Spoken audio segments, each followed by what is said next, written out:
May partial solar eclipse ngayon dito sa UK. Kaya lang hindi ko makita. Di ba kailangan ng welding glasses? Wala ako nun. Ito lang meron ako. Pero madilim na dito. Pakita ko sa inyo.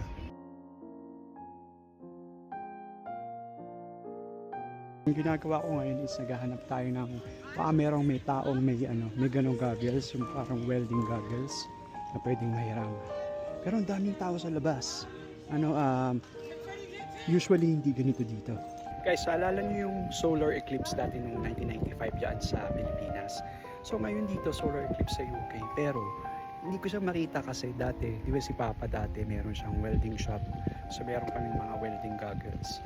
Yung salamin na asin madilim. Pero ngayon wala akong ganun. So nakita ko kanina yung mga tao pinagpapatong-patong nila yung mga sunglasses nila. Pero hindi naman siya effective.